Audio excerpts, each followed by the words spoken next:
Boom, boom, boom. This is The Leading Edge, and I'm your host, Osama Siddiqui. This week on The Leading Edge, it gives me great pleasure to bring on two old friends from Purdue. I know we're going to have a lot of fun, and I hope everyone listening has just as much fun as we do. We haven't spoken in, I think, probably in over 10 years, so another one of those wonders of sport, bringing people together after so many years. Welcome, Zohaib and Zawar. Thank you. Glad to be here. Hey, Osama. Glad to be here. You guys remember at Purdue we used to play cricket in the quad, and we had the locals looking at us like, what perverted version of baseball are we playing? Especially in the middle of nowhere in Indiana. That was the only Yep. response they were going to get. I think surprised even in Indiana, in the middle of the cornfields, we made some good cricket memories over there as well. So guys, just stepping right into it, I know the big talking point for Pakistan cricket has been the game against India. We haven't had a game since then as well. Nice long period for the fans and everyone to sit and stew over that loss. Just quick thoughts first on the game in general. You know, for me, I don't think it was too much of a surprise. India has been a much better ODI team for a number of years now, so can't be too surprised with what happened. No, for sure not. I mean, it was an expected outcome. I mean, when you're talking about the best batsman in the game, that's on India with Kohli, best ODI bowler in the game with Bumrah. I mean, when you have those two guys on your team, I mean, at that point, if you lose, India should have been expecting to win. I mean, anything else would have been an upset for them. Yeah, definitely not a surprise, but obviously you're always hoping that there's going to be a victory come out of nowhere. But as Zohaib just said, they have the best batsman, they have the second best batsman, and the best ODI bowler. So it was a clear one-sided game, and definitely not something that should have been surprising. Yeah, I think not surprising at all. It's just that our fans, our media, it's an important moment for the place. So there was a lot of disappointment, and unfortunately, there's a lot of anger and sometimes probably misplaced anger. If the media was as angry about some of the other things that happened in Pakistan, we might have we might be a very different country. No, for sure. I mean, if you guys remember from the Champions Trophy, Nasser Hussain's quote, what was it? Pakistan 1 minute down, the next minute up. I guess the down came early with the West Indies game. Then you had the big up in the England game. When you're a model of inconsistency, you really can't expect anything else. So, I mean, as Zawar just said, you're hoping for a better outcome, but at this stage, with the professionalism that exists in the game now, hope doesn't cut it. You need to actually work on the skill set, work on your batting, your bowling, your fielding, and most importantly, your actual psychology that goes behind the game, your preparation. Right. I think the mind games are a crucial aspect of modern day cricket. The talent is there, the skill level is there.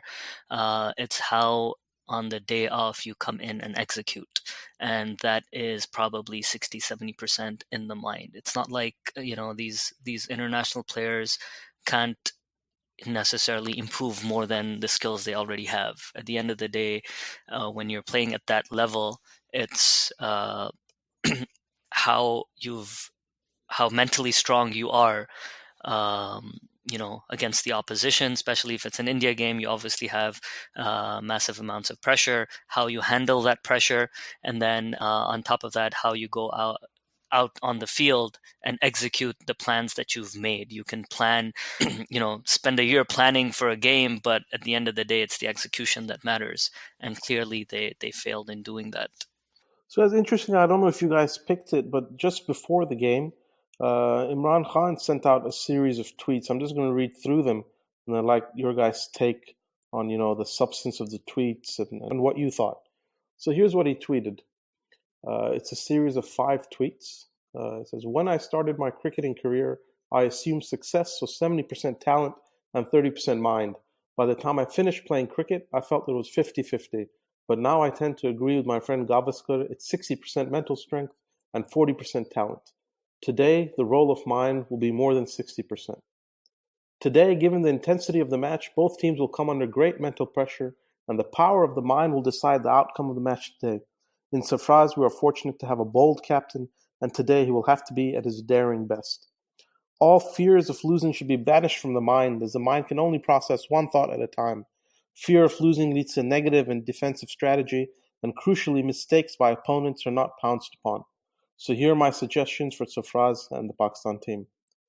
In order to have a winning offensive strategy, Sarfraz must go in with specialist batsmen and bowlers because Relu Kattas rarely perform under pressure, especially the intense kind that will be generated today. 2. Unless the pitch is damp, Sarfraz must win the toss and bat. 3. Finally, even though India may be the favorites, banish all fear of losing. Just give your best and fight till the last ball. Then accept whatever the result is like true sportsmen. The nation's prayers are with all of you. Good luck. Zohaib, what do you make of those tweets? I mean, as a former captain, as a cricketer, I think he's trying to do his best to motivate the team. But at the same time, when the leader of the nation is actually coming out and commenting like that by itself adds pressure, right? I mean, you have to look at the flip side of those comments also. Yes, you're trying to motivate them, but you're also putting undue pressure on them.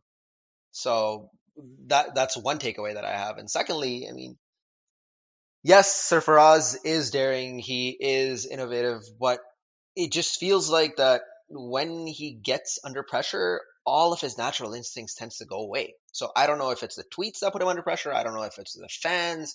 I mean, the World Cup is being played in England, right? You're going to have a lot of Pakistanis. You're going to have a lot of Indians.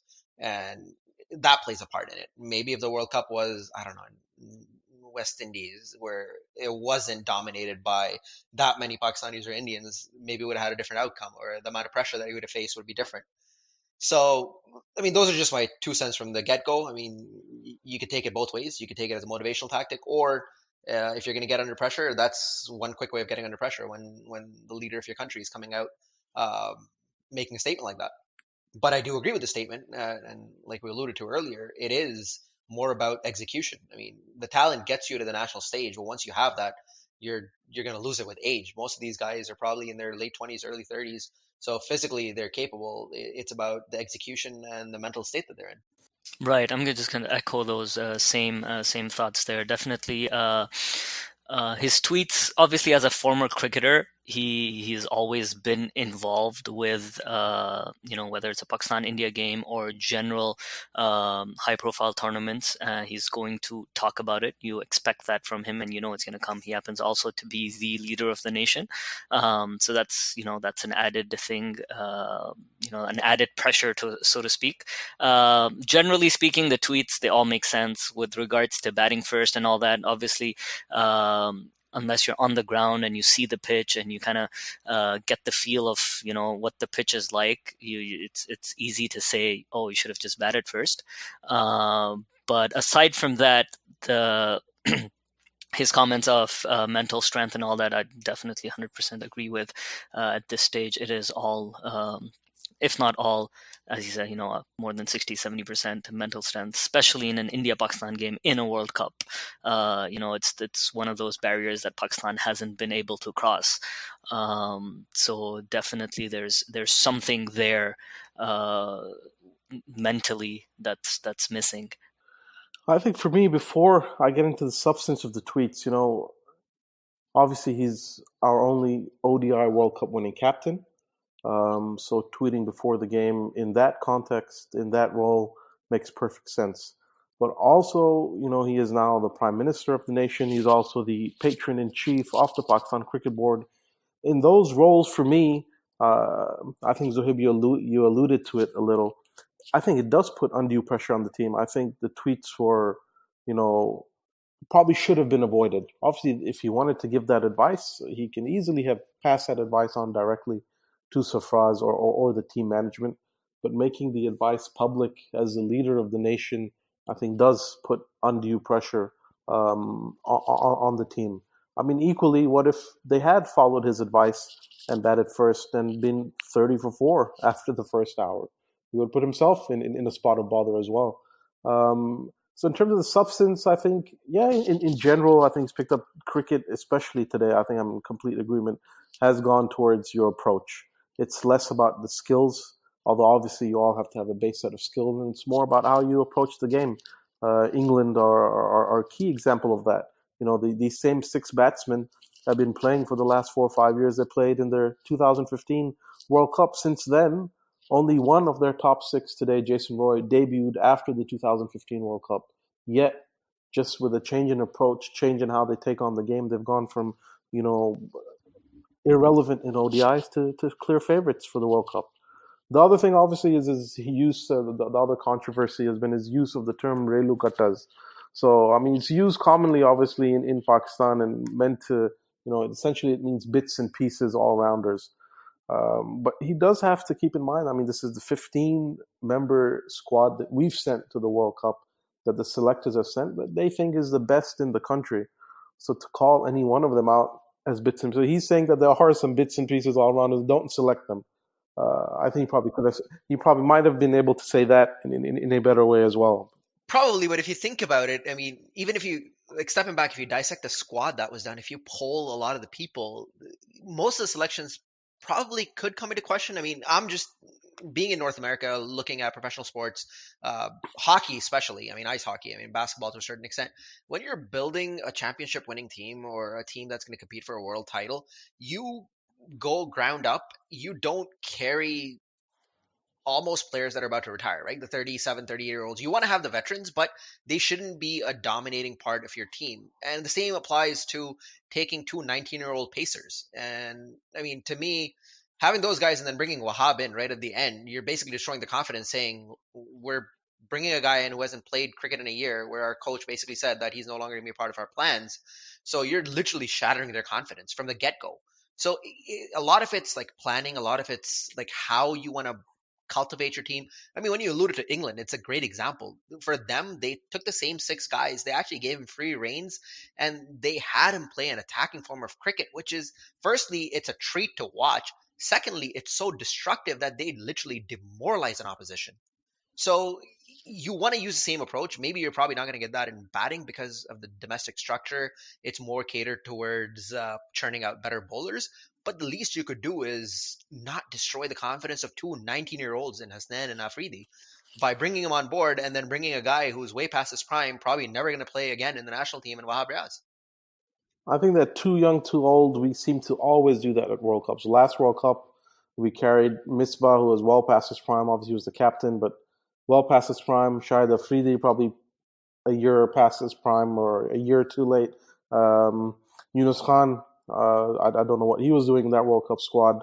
And we seem to do it all the time. In 2011, we had Junaid Khan. He didn't play a single game. 2003, half the team kind of retired at the end of that World Cup. So we do have this habit of carrying old legs, just kind of maybe a swan song, giving them a nice friendly retirement. Always their last World Cup. Let me ask you this. India was similar to us in that manner, probably up until 2003, 2007. But they seem to realize what they needed to do, right? They actually cultivated a culture of bringing youngsters in and grooming them, and then churning out batsman after batsman, bowler after bowler. I mean, you could literally. I was just watching a YouTube video of Akib Javed when he was comparing Pakistani bowling attack to India's bowling attack, and he actually gave him a go ahead with Bumrah against Amir, with Bhuvaneshwar against Hassan Ali, and even to a certain extent Shami against Wahab. I mean, if you just look at them and you look at their numbers and you even just sit down as a casual fan, look at the game, you could probably easily say that those three Indian pace bowlers are probably better than the three Pakistani bowlers. We seem to be running off of fumes from Champions Trophy where we got that win.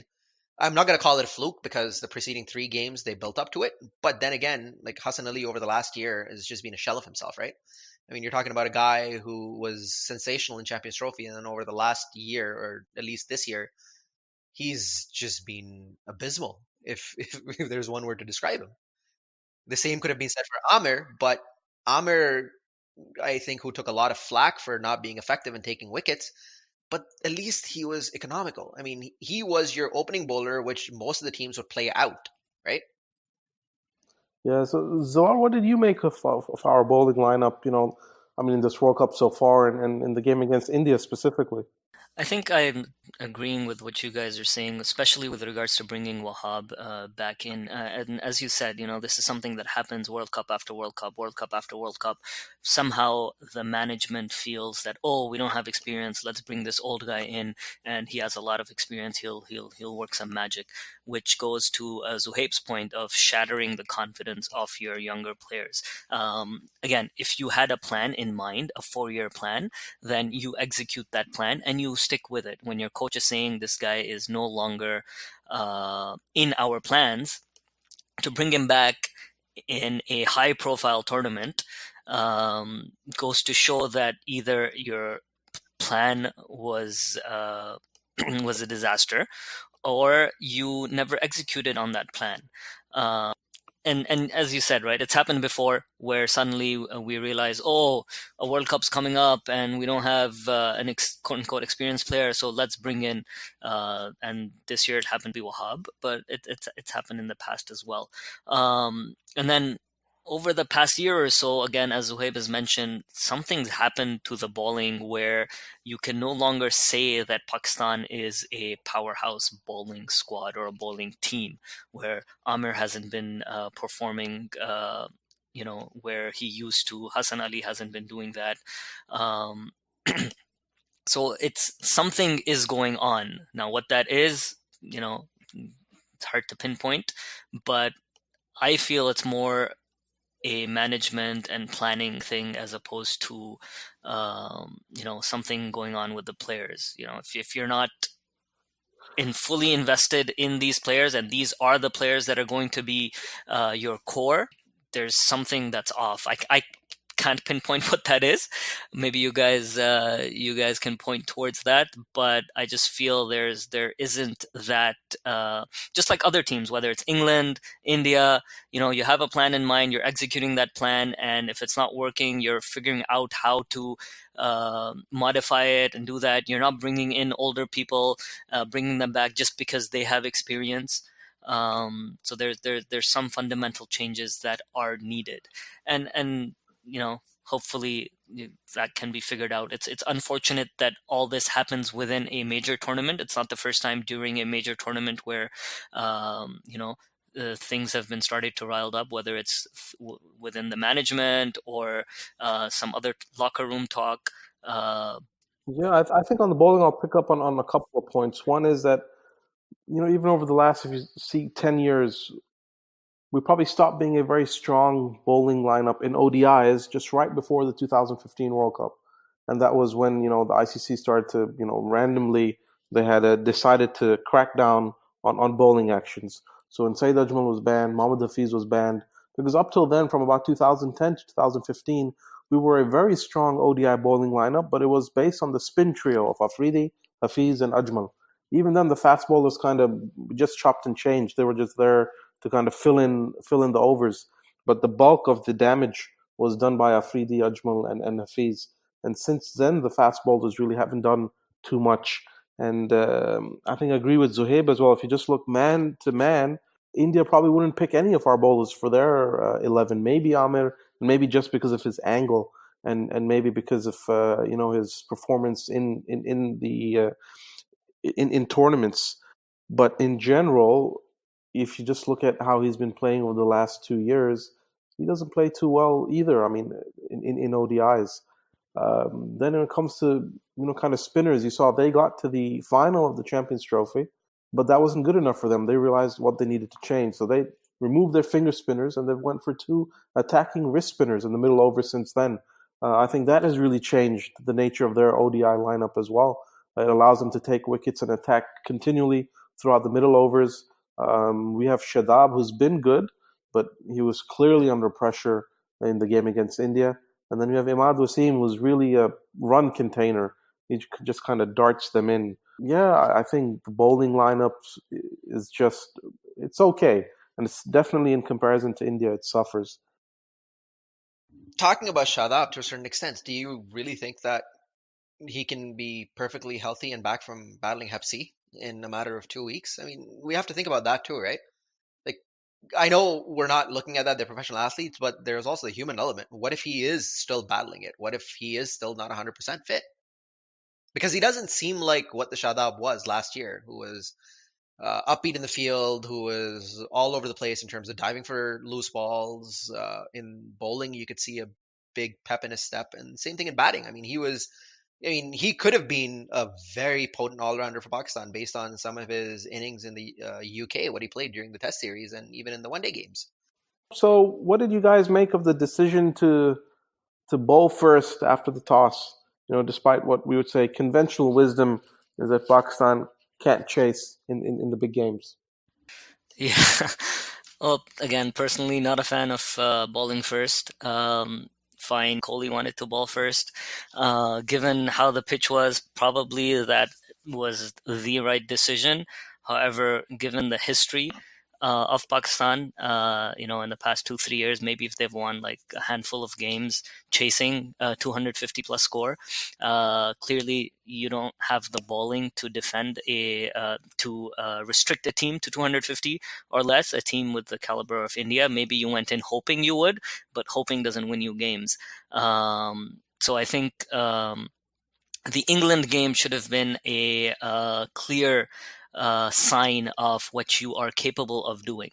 Thankfully, lost the toss, got to bat first, scored 348, and won the game. Against Australia, you win the toss, ball first, thinking that we can pick up a few quick wickets, maybe get them out under 250, win the game. Doesn't happen. They score 300 plus.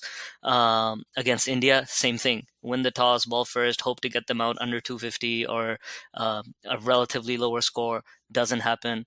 You lose the game. So clearly you can't chase, and that your historical record shows that.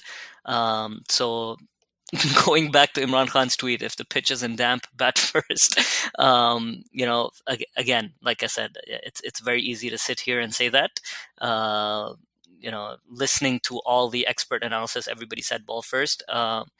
But clearly the execution wasn't there. A couple games ago against England, you did exactly that. Against Australia, you bowled first, you made that mistake, so learn from that mistake and come here, high pressure game, bat first, score 250, 260 even. If you do that, because it's a high pressure game, you have a chance. But if the other team scores more than that, you don't have a chance.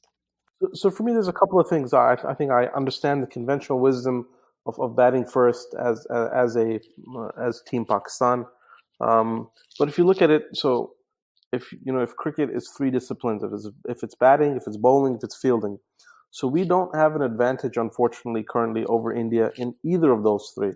So then you need to kind of find an advantage with the toss, with the conditions. So I think that's what they did. Like, okay, the pitch has been under covers the whole day. It rained the previous night.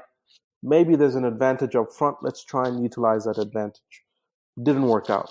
Equally, I mean, if we had taken the option of batting first, and you know how the Pakistan top order is, it's a little fickle sometimes. If we had been 30 for 3 after the first hour, the decision would have been widely attacked as well.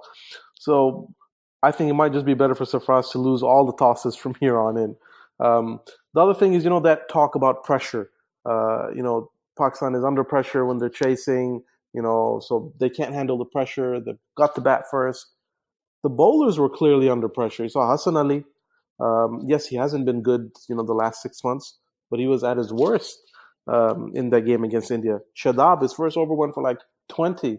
He was bowling full tosses. Wahab, to an extent, was under pressure.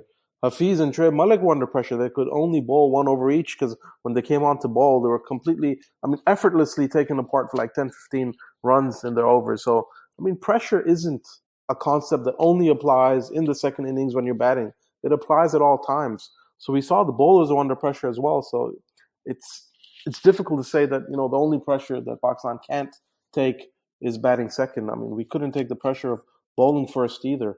So I think it's one of those things where I don't think the toss would have mattered too much. We just weren't up for the game.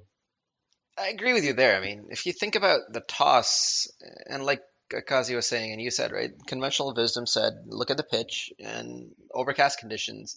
You bowl first. You try to pick up a few early wickets. But the one thing that I noticed in the first few overs was that Sharma and who was it, Rahul with him, they literally did not try to chase anything from Amir, which was on the fourth or fifth stump. They actually had the discipline to let those balls go. I mean, Rahul played with what, a strike rate of close to around 70. He was not taking a risk, and that's where the discipline or the mental aspect comes in, right? And conversely, I'm in 100% agreement with you that if it was a Pakistani openers, Fakhar would have probably gone in poking at one of those outside off deliveries. And the way Imam's been batting in the World Cup, getting out on caught behind on the leg side a couple of times, and then to Vijay Shankar, the guy who's never bowled in the ODIs on the first delivery, it was just an utter embarrassment. I mean, That was an embarrassing dismissal. As they say, a man fixing a pipe couldn't have been any plumber. and as far as the toss, the decision, all of that aside, I mean, Pakistan played. I mean, they played an excellent series against England, right? The first game being a washout. We saw what Pakistan put up over 350 runs in almost three of the remaining four games. They batted second in the second one. They got close to the 370 that England put up. They put up 361. Would we have ever thought Pakistan chasing, putting up 360 in the second innings against the number one ranked team in the world? Probably not. So I think they were comfortable going with the bowl early on and trying to restrict India to a lower total. But then the other part of me, which is the pessimistic part of me, also thinks that weather played a big factor in them deciding that, because I checked the forecast the very first thing when I woke up in the morning, and it was due to rain and rain hard throughout the day. I mean, I thought that they literally did not go in with the expectation that they were going to have to play the whole game. Yeah, And to obviously them, DLS factors factor into the decision yeah, as well. and to me, the best thing that they were probably looking to do, and that's my personal opinion, and I don't know if that's the way other people are viewing it. They honestly thought they'll try to get India in the 280 range in the 50 overs, and then And because get of that the to bat rain, 20 overs. exactly, they'd be treating it like a T20, and T20 Pakistan's been very successful. So that's the pessimistic part of me, thinking that that's what their game plan was. But you know what? Nature played its course, and it did not rain as much, and they were actually able to get a good But chunk that of the game shows in. that the defensive mindset, right? You go in with your strengths and do the best you are capable of. You don't try to look for, oh, maybe the pitch will help us, maybe the weather will help us, maybe it'll rain, maybe it'll not. That just goes to show what we've been talking about. Either the mental capacity is not there, the mental strength is not there, the confidence is not there. Hence, you're going in and looking for these tertiary things to help you out. I think But then, sometimes when you know you don't have the advantage over the other team, you looking for the advantage, for the weather, for the toss. But yeah, I mean, if you completely backed yourself, you wouldn't. But do you guys honestly think that the team is actually backing themselves? Because I don't feel that they're even utilizing the players in the proper positions. I mean, to me, Sarfaraz coming at 5, 6, 7 is just a waste of Sarfaraz being there. I mean, might as well just not be a part of the team, because he's not the guy in this stage or in this day where one day players at 5, 6, and 7 score at a strike rate of close to 150, right? Pick any successful team. You look at Maxwell coming in, the guy is going at a strike rate of 200, for crying out loud. And most of the games when he's coming in the last few overs, and his job is to get that scoreboard ticking, right? The same could be said for Joss Butler. I mean, that guy is just a freak in that sense. Same thing with Andre Russell in the West Indies. You but I have think in our lineup specifically, I think Hafiz has done well at least over the last few games. And when he's done well, we've done well as well. So I mean, given if the expectation from Hafiz is to play at and he's done it now to play at 110 to 120 strike rate, then I think Safraz at 5 is fine. Just in the batting lineup in general, what do you guys make of our of our batsmen in general? So if you look at our top three, going into this World Cup is probably the most settled that had ever been going into any World Cup from since maybe '99. So Imam and Fakhr have been set for the last 2 years. Babar Azam at one down is probably our most complete batsman since Mohammad Yusuf. For me, despite that, they all average over 50, settled. There are no questions about your top three. It's just that when push comes to shove, for whatever reason, despite the record, despite how settled they are, they just don't inspire confidence.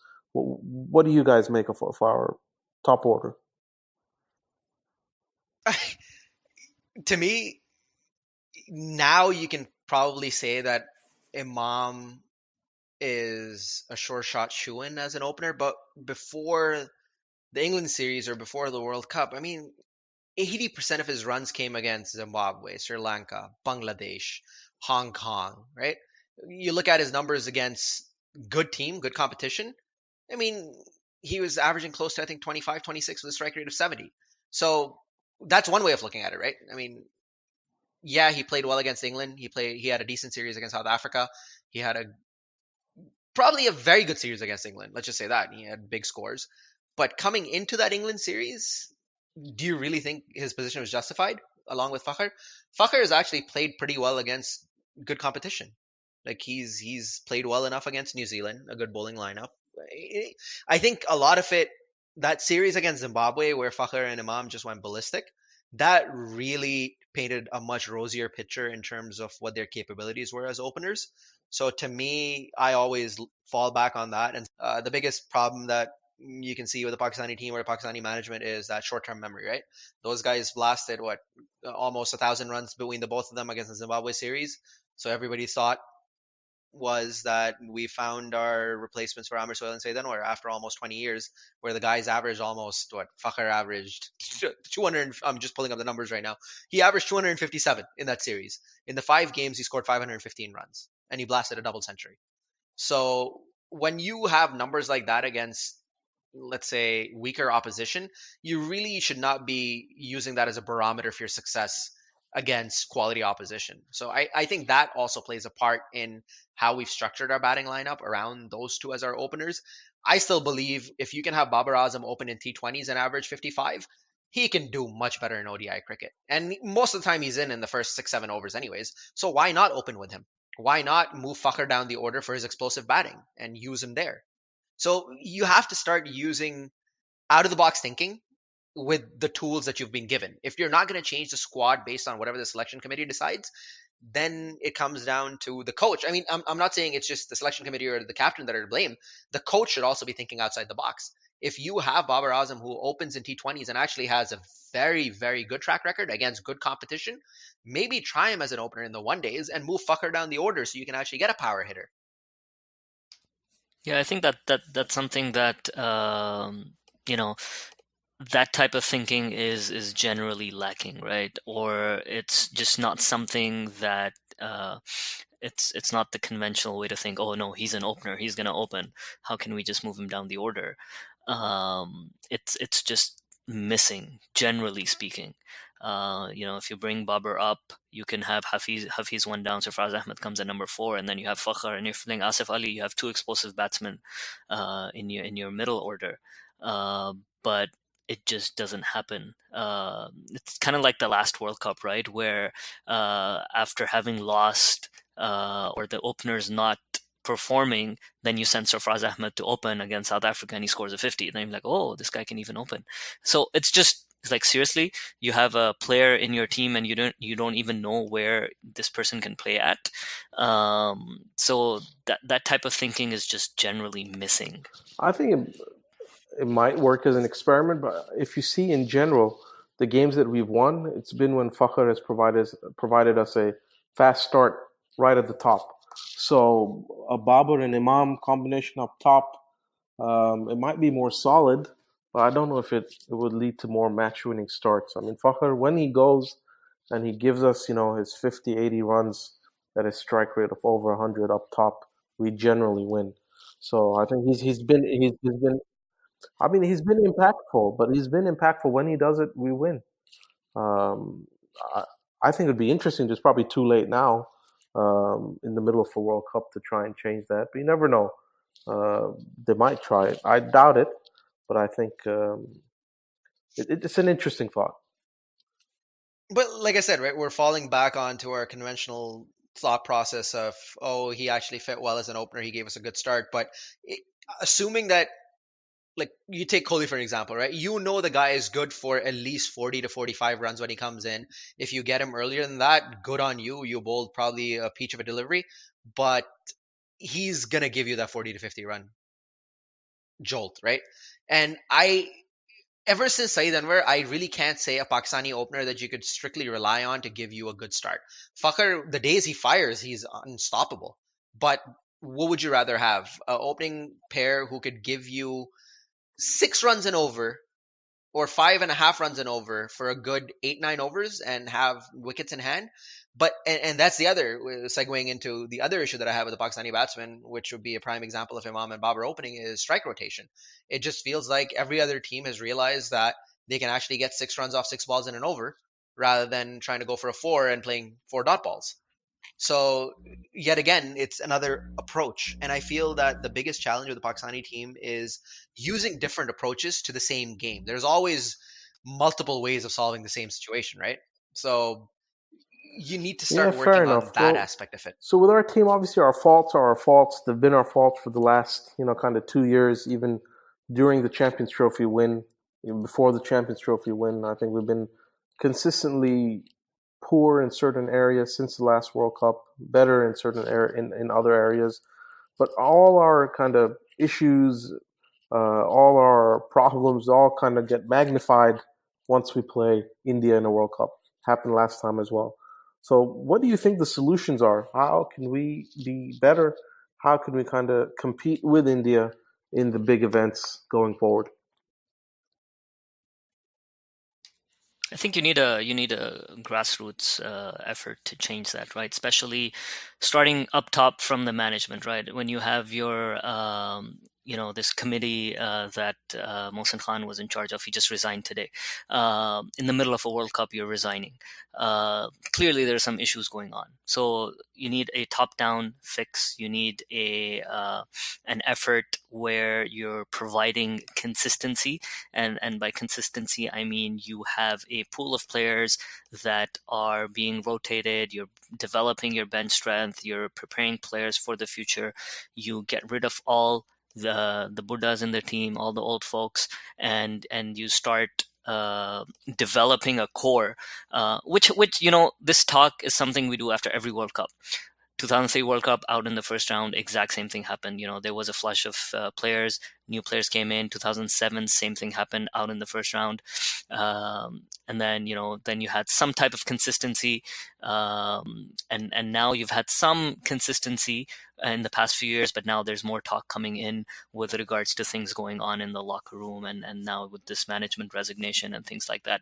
So until you have a total mind shift within the management, and then that goes, so it's going to be a top down thing, right? And that goes into structuring your management in a way where it's all politics aside, and then you develop your domestic game, you develop your players, and then you keep that core that takes you not just to the next World Cup, but a stream of talent that keeps coming in. Something you can learn from other teams, right? England's done that. India's been doing that. Other teams have been doing that. Australia's been doing that. Learn from the best and apply it. So just piggybacking off of what Zawar was saying, I mean, we've been talking about number one ranked team in England, right? I mean, what I've seen or what I've observed from them is their chief selector, Ed Harris. He picks the 15 guys, and then he has no say in how the team is going to play, who's going to play, how it's going to get done. It's up to the coach and Morgan to decide on how the utilization is going to be. But what I feel like with Pakistan is it just feels like Mickey Arthur really has no control over the team. Neither does Sarfaraz. I don't know if it's Inzamam that is pulling the strings. I don't know if it's somebody else within the selection committee. It's so hard to see that much dysfunction going on within one team. So Mickey Arthur's contract is not being renewed, at least as far as what the news so far is. Same thing applies to Inzamam. So right away, you're taking away two of the guys that have gotten you to this point over the last couple of years, right? Depending Sorry, on I'm just what going to cut you off there. And that's another thing I don't understand. Another management blunder, right? Why do you announce during the World Cup or right before the World Cup starts that your coach and chief selector contracts are not going to be renewed? Can't you wait a month or so? Another, yeah, but they're only Pakistan, right? yeah, exactly. It's a disaster. Why would you do that? Because they apparently believe that they thrive in chaos.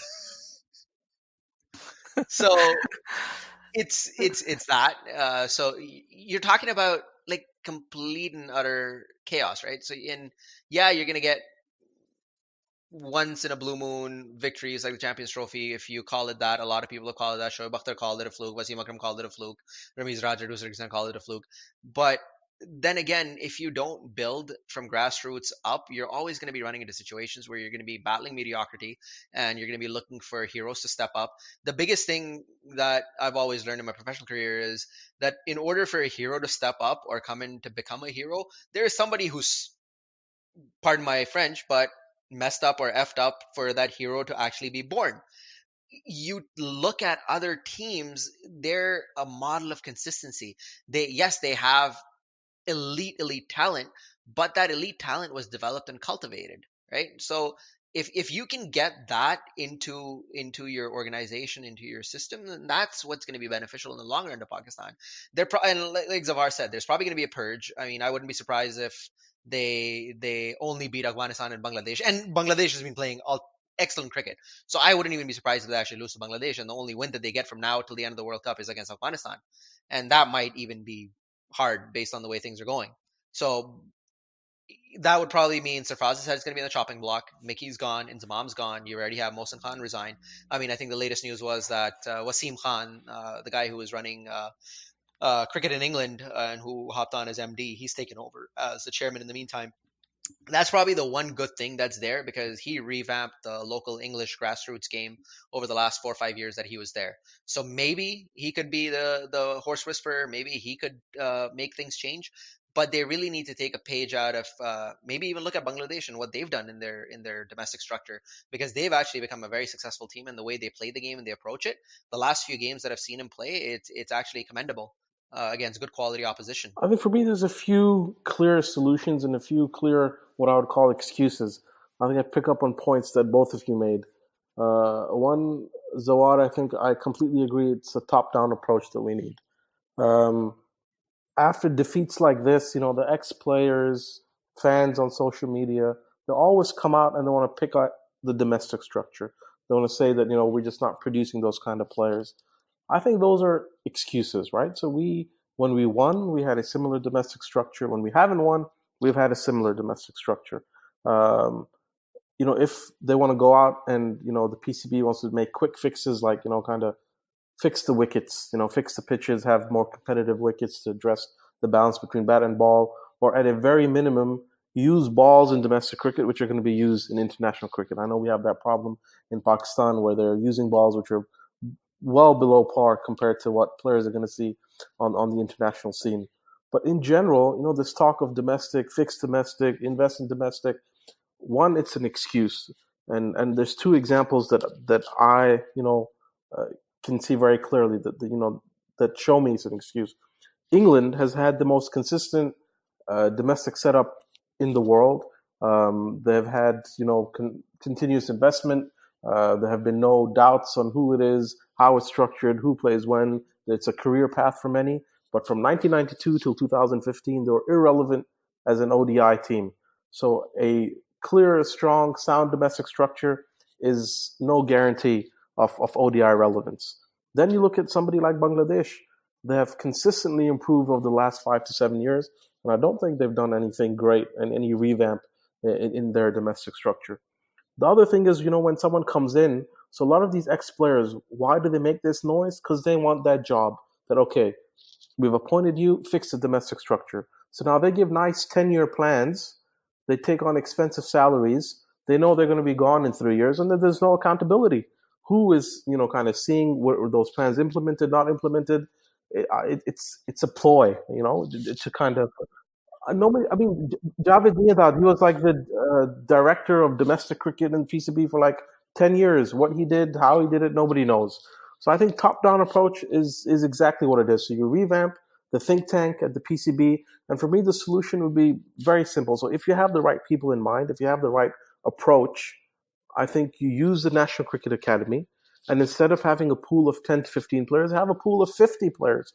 Get your best kids, your best players in the domestic circle, in the domestic circuit, bring them up to the National Cricket Academy, and just have them play against each other at facilities, on pitches and wickets, which they would see in international cricket. Remove them out of your domestic structure. Let them play. It doesn't matter. First-class games against each other, T20 games against each other, ODI games against each other. Teach them the ins and outs of nutrition, of professionalism. Take 50 of your best players out and treat them differently. I think that would be a quick fix solution. rather than having people talk about making 20-year plans into revamping the domestic structure, which just strike me as excuses, frankly. Agreed, but you also have to look at the fact that most of the guys that are probably going to be vying for these jobs are probably legends that might just get the job based on their name. They might not get it based on their resume. So you also have to look at the fact that maybe what you need is somebody who has a fresh perspective, who has not probably gone through the ranks of Pakistan cricket, played for Pakistan, maybe a foreigner, maybe a guy like Viv Richards to basically run the show. If he can mentor a team like Quetta, he should be able to pass on his knowledge to the national team also, right? I'm just thinking, and that's just the name I'm throwing out. It could be somebody like for me personally, I would have somebody who has fresh ideas, who is none of these guys that you see on TV right now, who hasn't been a part of the team, who can actually come in and look at it from an outside perspective and look at it from a completely unbiased perspective, a fresh set of eyes, who can dissect the whole situation and come up with solutions that can be implemented, right? Half the time, these guys are going to go take on the position and they're going to be given the position based on their name. I mean, Wasim Akram is being talked about maybe as a bowling coach, but then again, it's the same guys. They can do that same thing right now because of the fact that they're Wasim Akram, and if Amir wants to listen to him, he'll listen to him.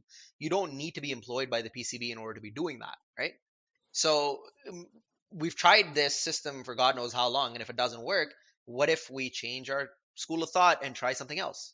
And I think that's where the biggest drawback is with Pakistan is the outside the box thinking and be willing to take a risk big enough to employ people who have no say or no part in what goes on in the day-to-day cricket that's gone on over the last 10, 20, 15 years. Right. I think with Wasim Khan's appointment, that's a good first step, and hopefully, obviously results are going to take time. It's not an overnight fix. So with him being the MD, and now if he's taking over this committee, and in the future take up some other role as well, and then bring in better talent. So at the end of the day, you want people who are qualified for the job. Not every player is going to be a good coach, is not going to be somebody who's good in a management role, is not going to be somebody who can give good advice.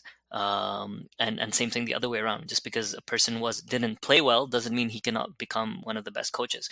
Most of the coaches, if you see in these sports, in whether it's American sports or any other sport, they haven't played. They're good coaches because they're good analysts. They're good at what they do. You don't have to be able to play the game to be able to coach, and that's something that we need to realize. PCB needs to realize, and that's something that can be applied to every other role as well. Bring experts for the role. Don't bring in ex-cricketers just because they used to be legends while batting or bowling. Just quickly, guys, I think that's I really enjoyed that discussion. We spent some good time, kind of getting to the bottom of some of our problems, and let's see. I think it'll be very interesting to see how the Pakistan team moves ahead going forward. I think people do forget that we haven't been good at ODIs for a while. I hope we stay relevant in T20s. We are the number one team. I hope we're able to continue that. Just quickly to wrap up, if you guys can give me your surprises for the World Cup so far. So good and bad surprises. Players, teams, who's done better than he expected, who's done worse than he expected. Zohaib? I'm actually honestly surprised with the play of Bangladesh. I'm not gonna call it a surprise because they've slowly been creeping up, playing well. Uh, the biggest surprise for me has been, I would say, the lack of quality opposition that New Zealand has played. I mean, they've skyrocketed to the top of the points table. I think they haven't lost any game so far, and they had a rain out, but they really haven't played any quality opposition. Scheduling, to me, the biggest surprise is weather and no reserve days. So for the World Cup, I have a big beef with the organization and the way things have gone because at a magnitude that you're playing at with billions and billions of people watching, you should not be having rainouts, and rainouts should not be really defining who's going to proceed and who's not, because you're really taking away chances from teams to actually compete for those spots. So I would probably say rain is the biggest surprise, but knowing that the tournament's in Wales and England, it shouldn't be a surprise. The reserve days should have been there. Right. That, as long as the tournament is, it's always hard to put in those reserve days, but I'm sure, they can figure out a way to have some reserve days here and there where these abandoned matches can be replayed. But for me, Bangladesh, definitely they've been playing great. New Zealand, somewhat. New Zealand's a team that's always up there, right? They make it to the semifinal, final, but just can't make it across. So they're always in the mix. For me, the disappointment's been South Africa. It's unfortunate to kind of see a team that's always been strong, always been a contender, to just totally be decimated. So hopefully they can figure things out for themselves as well. Getting a few more points in, to me, actually, now that I think about it further, another surprise could be how well Australia was able to reintegrate Steve Smith and David Warner back into their squads and be successful again. So that could be considered as a surprise also. Stepping away from cricket for almost, a year and a half after that scandal. They seem to have not missed a step. So how are they keeping up with the game after not playing competitively for a year and a half? That's also something that we need to think So about. they've been play. I mean, they haven't played for Australia, but if you remember, they both played the Bangladesh Premier League. They played the Caribbean Premier League. So they've been in and around, but I think that's a good point. For me, surprises more so than Bangladesh, the team. I mean, people forget one. Yes, that they've been getting better over the last few years. They were semifinalists in the last Champions Trophy. They were finalists at the last Asia Cup. So the team isn't as much a surprise as Shakib Al Hassan. I mean, I know he's the number one ranked all-rounder in ODIs, but 2 centuries at number 3 in a World Cup, one of them, anchoring a chase of 300 plus and 40 overs. I think his form, at least with the bat, has been a pleasant surprise to me. In terms of disappointments, um, I didn't expect South Africa to play well. I didn't expect them to compete for for a semifinalist spot. But this is surprising. I mean, they have been really, really poor. And I think I picked some of the trends before the World Cup. Their bowlers weren't very fit. They had some new names in the batting lineup. Amla has been in very poor form. So you could expect them not to compete, but they're not competing at all. For me, the bigger disappointment has been West Indies.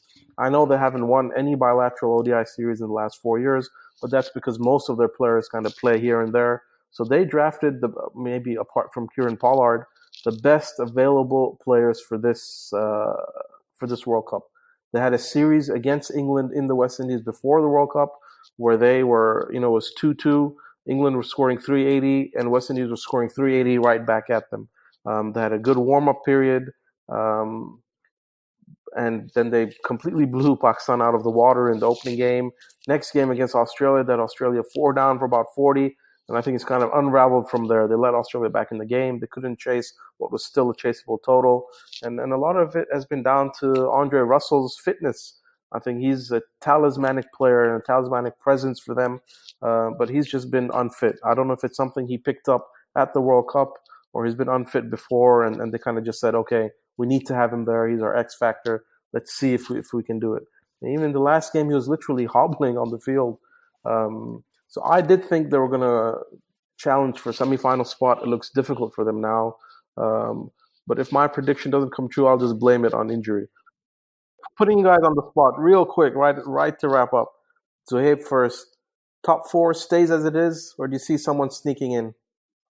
Um, I think it probably stays as it is. I don't see. Come on, more conviction. Yes or no? I think my order is probably going to be India, England, Australia, New Zealand. So top 4 stays. I mean, not the order, but the teams stay as they are. Zawad, top 4 teams stay as they are, or do you see Bangladesh or Pakistan or West Indies sneaking into that 4th spot? As a Pakistani, I have never in my life predicted Pakistan not winning the World Cup. So I say Pakistan makes it, and from there, it's anybody's game.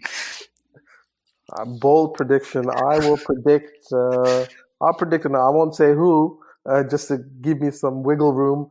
But I think the top 4 doesn't stay as it is. Someone comes in. Zawad, getting back to you, I wouldn't be surprised if Pakistan beats South Africa, beats New Zealand, beats Afghanistan, all hopes of Bangladesh, and then they lose that game. But I think they need West Indies to beat New Zealand way before that to even have that shot, right? Based on the way the schedule is set up, I think the West Indies New West Indies Zealand is game. going to beat New Zealand. Right. Ahmed, Andre Russell honestly, is fit. I would love for that to Andre happen. Russell is I would love for that to happen. Okay. Thank you guys for your time. I think it's been a pleasure. I hope you guys have enjoyed it as much as I have. And we should do this more often. Definitely been an absolute pleasure. Thank you for having us. For sure. It was an amazing time. It was good catching up, and it's always fun to talk Pakistan cricket. Well, that brings an end to this week's episode. We hope you'll tune in again next week, right here on The Leading Edge.